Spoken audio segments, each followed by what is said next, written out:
Yo, what's good, YouTube? Scoot here, back with the NNDL Season 8. We've got Week 12 here. We're facing off against K. Kirby, coach of the Albany Altarias. He is on a roll this season, actually, coming into Week 12, I think, at 8-3. Is that right? We're 8-2. He's 8-2. No, 8-3. No, he's 9-2. He's 9-2. That makes 11, right? 9-2 makes 11. He's got 9 wins. 9 wins, 2 losses. Coming into Week 12, I think is the ranked number 2 team, and he has his Corviknight. He's got rain. He's got triple ground offense. He's got dual dragon offense. He's got some pretty unorthodox stuff here. He's got the Corviknight, which I think will come. It's a nice defensive check. Really cool pivot. I think he likes bringing it as a pivot with U-turn. Most sets he's brought this season has been a U-turn set. Just comes in, U-turns out, gets momentum, goes from there. His rain with Pelipper, Seismitoad, and Kingdra. So he sets rain up with Pelipper and takes advantage of that with the Seismitoad and the Kingdra. He also uses Seismitoad as part of his triple ground offense with Zygarde and Camelrupt. Mega Camelrupt, that is, one of the most powerful Pokemon in the game. Super slow, but it can come in versus quite a bit of my squad, take a hit and return fire with amazing offense. I do think he's going to bring those 6. If he doesn't bring those 6, he's going to leave the Mega Camelrupt at home and he's going to bring the Ambipom in instead. I don't think he's going to bring the Rotom-Mow. I don't think it serves a purpose in this matchup. I have Serena, I have Nidoqueen, I have Manabuzz. He can't lock himself into something specific and get away with it. I have really good revenge killers. I don't think the Blissey comes. It's really only a special defensive wall, with Seismic Toss, Stealth Rocks, maybe a Cleric. Mega Alakazam gets Psychic and Psyshock, so Psyshock would bypass the special wall. Carrying Focus Blast also does the trick. Perhaps not a 2-hit KO though. Perhaps more like a 3-hit KO. However, Psyshock is a 2-hit KO, and I don't think the Hypno will come, as I have Clefable, Alakazam, Manabuzz. It doesn't really serve a purpose. 2-hit KO'd by Nidoqueen anyway. I don't believe he's going to bring the bottom 4, but if he does bring one of them, it'll be the Ambipom. I do think he will bring a pivot defensive Corviknight, probably specially defensive. I do think the Seismitoad will be probably a rain abuser, but I do think it'll be a little bit more bulky to take on things like Nidoqueen and Mega Alakazam and Infernape and get some damage off on those. I think he'll bring a Zygarde. I think he's going to bring Choice Band. I don't think a setup variant has any kind of reason to be in this match. I have Roar, Suicune, Whirlwind, Manabuzz, and Unaware Clefable. I'm bringing Magic Guard Clefable this week because I don't think he's going to be bringing any kind of setup Pokemon, especially a setup Zygarde, and the rest of his setup isn't really that scary for Clefable specifically. The Kingdra, however, could be scary if it's, critting everything with Surf or Hydro Pump or whatever it may be. Also, Dragon Dance variants could be scary, which is why I brought the Roar on Suicune. And Pelipper, probably just set in rain. It could be a Choice Scarf variant to maybe try to catch a slower Mega Alakazam off guard with the, like a Choice Scarf U-turn or Choice Scarf rain boosted Scalds, things like that. Specifically, the reason I think the Mega Camelrupt will come is because Clefable is an issue. Even with Corviknight, Clefable can just pull a win out of its butt. But with Mega Camelrupt having Yawn and then access to Sheer Force, Fire Blast, and resisting Fairy type attacks, and probably resistant to what coverage I would bring in Thunderbolt for the Corviknight, or Flamethrower for the Corviknight, or both for the Corviknight, since it has pressure, the Mega Camelrupt could be a really good bring in this match. But like I said, if he doesn't, he probably brings The Ambipom, I don't remember if it gets quick attack, but it definitely gets fake out and return, and I think tail slap, and it could get skill link with 5 hits, or it could be technician so that fake out does a lot of damage. It may also get faint. I should double check that. Anyways, I think he only has 3 stealth rockers in the Seismitoad, Mega Camerupt, and the Blissey. And I can taunt all of those pretty much with even my Mandibuzz as a slow taunter. However, Seismitoad could be faster. If I do taunt the Seismitoad and he is faster, I will prevent him from, if he goes for the poison to toxic my Mandibuzz, he won't be able to get rocks up the following turn. Or if he gets rocks up the first turn, he won't be able to poison me the following turn. So either way, if he's faster than me, it's not too big of a deal. I do 100% expect to be faster than things like Mega Camerupt though, and the Blissey. So, do we need to talk about our squad? We brought a Life Orb, Calm Mind. Excuse me, we didn't bring Calm Mind. We brought Life Orb, Magic Guard, Clefable with Moonblast and Thunderbolt with Soft Boiled. We brought a Suicune with Scald, Ice Beam, and Roar. Don't know if I revealed my last move. We also brought Mega Alakazam with the Psyshock and the Zap Cannon. Zap Cannon's there for the Corviknight. Psyshock's there pretty much for everything else. I brought the Mandibuzz. I've got the Foul Play on the Mandibuzz. Really nice in this matchup. I think I also brought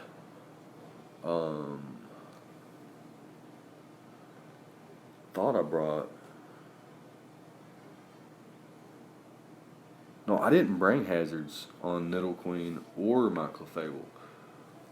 So I'm rocking a Nidoqueen with Ice Punch, Thunder Punch, Earthquake, and Poison Jab.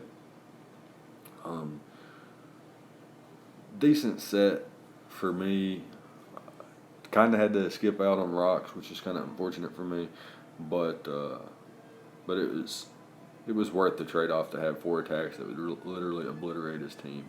And we've got the Serena there. It can take Banded 1,000 Arrows. It can take Choice Specs, Surfs from Kingdra. Avoids a 2-hit KO from Choice Specs, Draco Meteor. It's faster than the Mega Camerupt, can U-turn out. It's faster than the Corviknight if the Corviknight's defensive and can U-turn out versus that as well, which is good for me. Let's see here. I've got the Power Whip on there. I think it's Power Whip for the Seismitoad and the Kingdra. Hits the Kingdra for pretty decent damage. U-turns on there. Hits the hits everything, but it hits the Hypno and the Rotom for super effective damage and gets just momentum out on pretty much everything else. And I have Synthesis. So in the rain, Synthesis isn't great, but it's better than nothing. Anything's always better than nothing. So that's gonna be the prep. We're gonna go ahead and hop into the battle now and see what happens. So here we are at the battle, and my opponent chooses to bring the Kingdra, Pelipper, Seismitoad, Corviknight, Ambipom, and the Zygarde. So I was pretty much spot on. I did expect if he didn't bring the Mega Camerupt that it would be the Ambipom, and pretty much nailed the squad. So now is nailing their sets. Zygarde, like I said, probably not a setup variant, probably a choice band variant, probably can 2-hit KO Clefable after Stealth Rocks if I were not a Magic Guard variant. Without Stealth Rocks, I may be able to survive depending on whether or not he's Jolly or Adamant.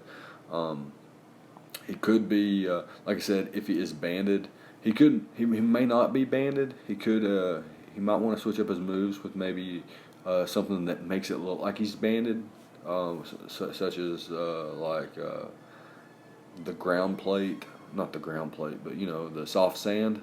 I think that's it. Boost ground type attacks by like 1.2 times, something like that. Which would give off the smell or the whiff of banded Zygarde, and then he could perhaps switch up to extreme speed to take out a weakened Alakazam that I thought could revenge kill or something like that. I thought about bringing Protect on my Mega Alakazam for fake out Amapalm, but ultimately decided that he would bring the camera up and ultimately decided not to bring protect. So Amapalm could be an issue.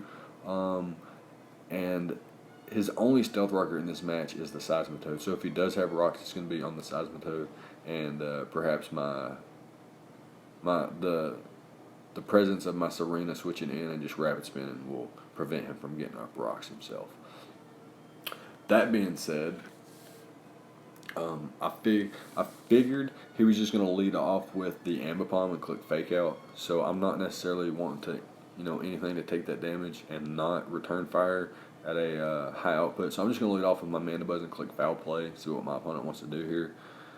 And he does just click the fake out. But after leftovers, I'm going to be back nearly to full health. And my opponent does just U-turn out and goes out into the Seismitoad, as I get quite a bit of damage off there. However, it does recover most of it with leftovers. I'm going to taunt him as he goes for the knockoff. He gets rid of my item, which is a little bit unfortunate for me. Not the end of the world, though, and I can just continuously click foul play here. He does bring in the Corviknight. I'm just going to roost up on the Corviknight, expecting him to want to U-turn out. And I didn't want to taunt there if he just U-turned out. So he does U-turn out into the Pelipper, gets up the rain. I'm just going to go hard into my Suicune. I'm expecting a Scald or Hurricane or perhaps a U-turn. He does U-turn, goes immediately into his Kingdra, and goes for the substitute as I just click Roar, and I get that thing out of there before anything even starts to get started. So he goes for the fake out. Doesn't do too much to my Suicune either. Actually does less to my Suicune. I recover back more with my leftovers, back to 90% instead of, I think I was at like 86% with my Mandibuzz, and I can just fire off a Scald there.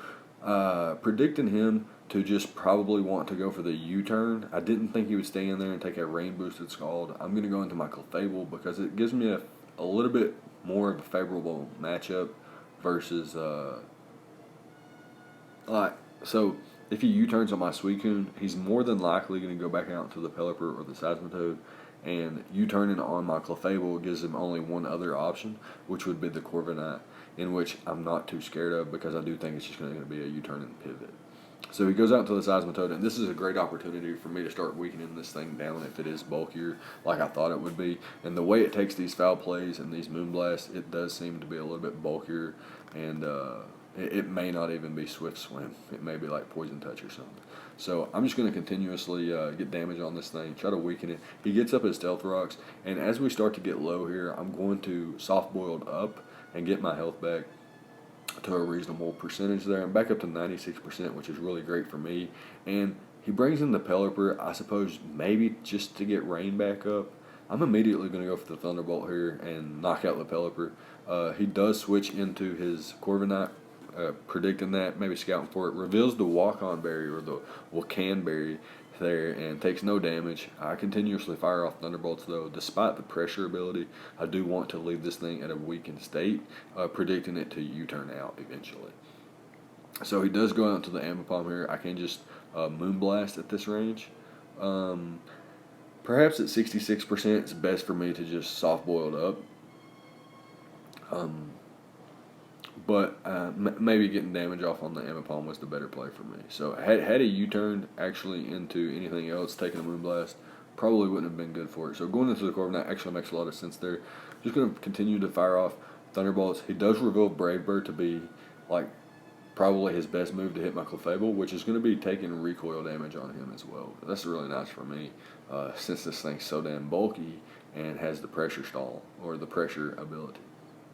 Does go out to this Pelipper once again, and again, I think I just fire off Thunderbolts,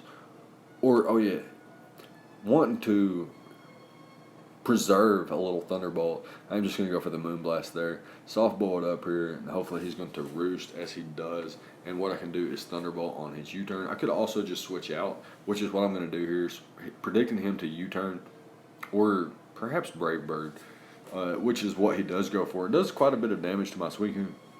I'm going to click the Ice Beam because Scald likely could have healed his Seismitoad, and Ice Beam would have did a little less to the Corviknight, but it knocked out the Seismitoad, which was nice for me. He does miss He brings in the Kingdra here, misses his Toxic as I go into my Magic Guard Clefable, so the Toxic miss doesn't matter, just prevents me from being potentially paralyzed later on or put to sleep later on. So, predicted him to roost. I'm finally going to get my Nidoqueen in, and I'm going to go for an Ice Punch. Predicted his Zygarde to come out. And what I'm going to try to do is condition him to leave in his Corviknight versus my Nidoqueen. So he brings in the Zygarde. I'm going to immediately switch out to my Serena. As he goes for the 1,000 arrows, and it does 20-some%. Not a lot. Serena beasting it up here, and I can just synthesis up. U-turn out as he brings in the Corviknight, and I think he does a U-turn of his own, but he doesn't really have anything to bring in here. I can go straight for the Thunderbolt versus the Pelipper, the Corviknight. I can go for the Moonblast versus the Zygarde or the Kingdra, and I do get the Corviknight there with the Thunderbolt. I'm going to hard switch into my Nidoqueen again, and I'm going to go for the Ice Punch. Or excuse me, do I go for the Ice Punch here, or do I go for the, I think I go for the Ice Punch once again. Again, conditioning him to want to leave in his Corviknight so that I can get it in an extremely weakened state. He gets his Kingdra in here. Once again, this thing's a beast in the rain. I do go out to my Serena, though, able to eat that Surf up. Going to be able to eat this Draco up, too. So I've taken a 1,000 arrows, a Surf, a Draco, and another Draco, and I'm just not willing to part ways yet. I'm staying in this match. I'm going to continuously click Synthesis up. He does poison me. I'm back to near half, though, and I'm just going to Synthesis up one more turn and be pretty much back at full, and then I can switch out from there. So he goes out to his Corviknight. I'm going to hard switch into my Nidoqueen again, because if he goes for the Roost, I'm in a decent position here, as I'm going to finally reveal Thunderbolt, or excuse me, not Thunderbolt, but Thunder Punch, as he goes into his Pelipper, and I just dropped that thing immediately. Goes right back out into his Kingdra. I'm going to go out to my Suicune here, not wanting to take a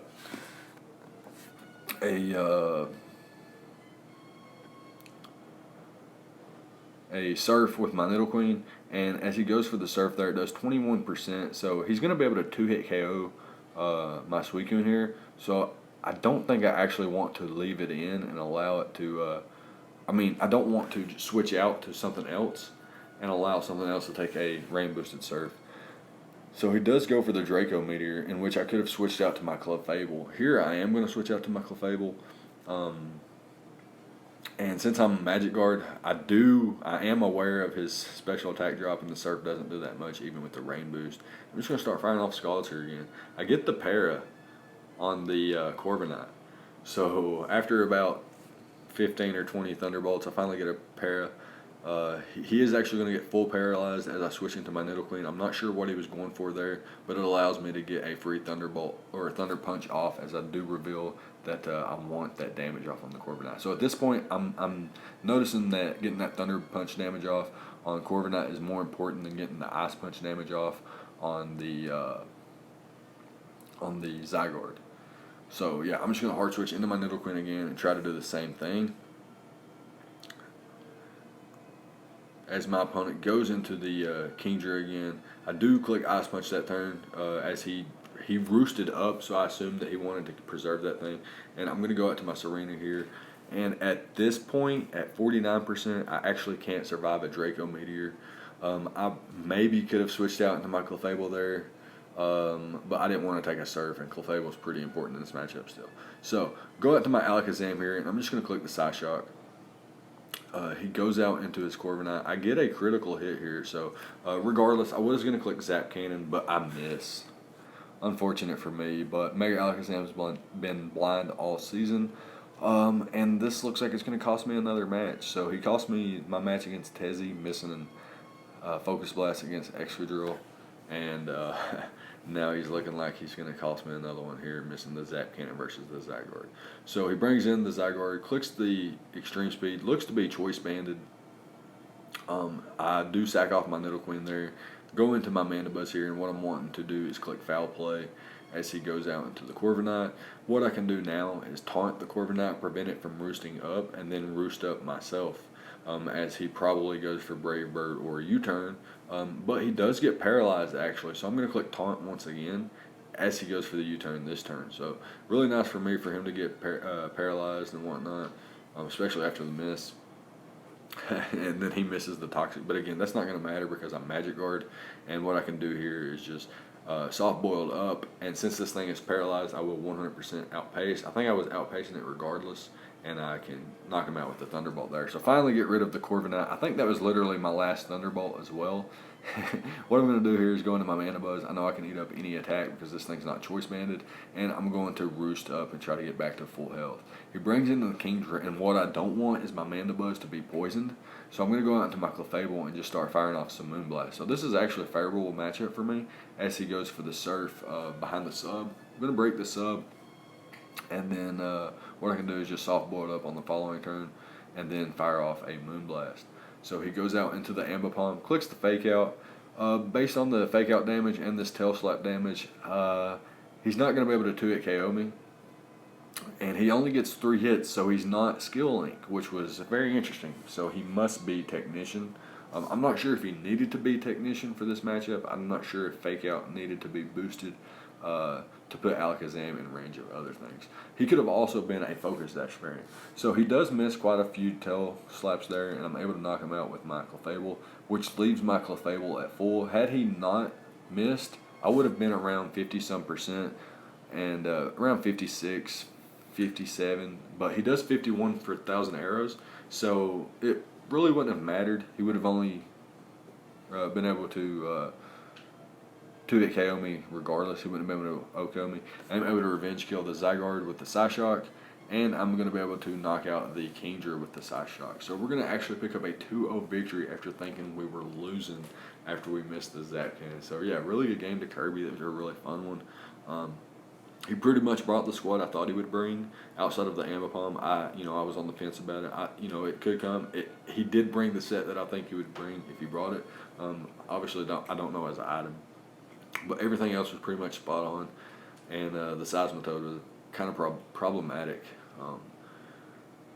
But yeah, that's gonna be it. We're gonna move to 7-5 now, and he's gonna drop to 9-3. From 9-2, so we give Kirby his 3rd loss and take away. No, perhaps not. Maybe he still has a chance for the #1 seed. Maybe not. But we clinch playoffs with this win, so that's huge for us. We clinch playoffs.